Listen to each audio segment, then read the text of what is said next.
అందరికీ నమస్కారం అండి. Welcome to our channel. ప్రభుత్వ ఉద్యోగుల పెన్షన్ రూల్స్ని మార్చిన ప్రభుత్వం కీలక నిర్ణయం. ఇక ఆ పని చేస్తేనే 75% వరకు పెన్షన్ అయితే వస్తుంది. సో ఈ వీడియోలో వీటి గురించి పూర్తి వివరాలు అయితే తెలుసుకుందామండి. ముందుగా వీడియోని సపోర్ట్ చేసే వారందరూ కూడా వీడియోని ఒక లైక్ చేసి మీ తోటి ఉద్యోగ మిత్రులకు వీడియోని అయితే షేర్ చేయండి. ఛానల్ని ఫస్ట్ టైం కనుక విజిట్ చేసినట్లయితే తప్పనిసరిగా సబ్స్క్రైబ్ చేసుకుని పక్కన ఉండే బెల్ సింబల్ని యాక్టివేట్ చేసుకోండి.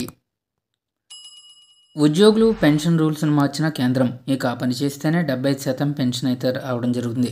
ప్రభుత్వ ఉద్యోగుల ఫ్యామిలీ పెన్షన్కి సంబంధించి కేంద్ర ప్రభుత్వం కీలక సవరణలు అయితే చేసిందండి.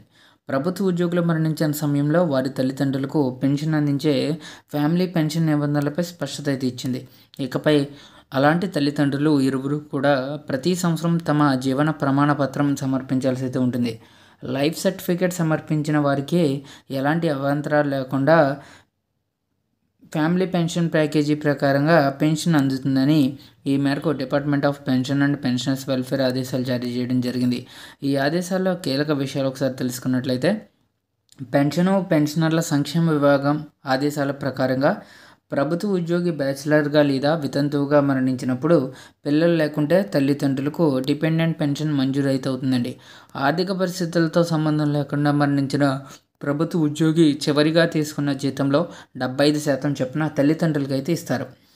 అలాగే మరణించిన ప్రభుత్వ ఉద్యోగి చివరిగా తీసుకున్న జీతంలో 60% చొప్పున ఒంటరి తల్లిదండ్రులకు లేదా తల్లిదండ్రుల్లో ఒకరు మరణించినప్పుడు మిగిలిన రేటు ప్రకారంగా డిపెండెంట్ పెన్షన్ మంజూరు చేస్తారని చెప్పేసి తన ఆదేశాల్లో పేర్కొన్నారు.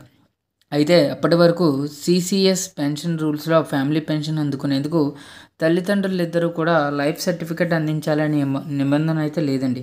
దీంతో తల్లిదండ్రుల్లో ఒకరు మరణించినా పెంచిన రేటు ప్రకారంగానే 75% చొప్పున పెన్షన్ అయితే అందించాల్సి ఉంటుందని చెప్పేసి కేంద్రం గుర్తించింది. ఇక సింగిల్ పేరెంట్ టీచర్ అయితే 60% మాత్రమే పెన్షన్ ఇవ్వాల్సి ఉంటుంది. కానీ లైఫ్ సర్టిఫికేట్ ఇవ్వకపోవడంతో 75% అందుకుంటున్నారు. ఈ సమస్యను పరిష్కరించేందుకే తల్లిదండ్రులు ఇద్దరు కూడా లైఫ్ సర్టిఫికేట్ ఇవ్వడాన్ని తప్పనిసరి చేస్తున్నట్లు డిఓపిడబ్ల్యూ పేర్కొంది. ఇక సిసిఎస్ ఈఓపి పెన్షన్ రూల్స్ 2023 ప్రకారంగా మరణించిన ప్రభుత్వ ఉద్యోగికి భార్య పిల్లలు లేనప్పుడు తల్లిదండ్రులకు ఫ్యామిలీ పెన్షన్ మంజూరు చేస్తారండి. అయితే ఎంత పెన్షన్ అనేది తల్లిదండ్రులు ఇద్దరు ఉన్నారా ఒకరే జీవించి ఉన్నారా అనే అంశంపై ఆధారపడి ఉంటుంది. ఇద్దరు జీవించి ఉంటే 75% పెన్షన్ అయితే ఇస్తారు. ఒకరే ఉంటే 60% మాత్రమే పెన్షన్ అయితే ఇస్తారు. ఇక ఇద్దరు ఉన్న సమయంలో తప్పనిసరిగా తమ యొక్క లైఫ్ సర్టిఫికేట్ని ఇవ్వాల్సి అయితే ఉంటుంది. ఈ స్టెప్ మర్చిపోతే కనుక పెన్షన్ తగ్గిపోవడం లేదా ఆగిపోవడం వంటివి జరగవచ్చు.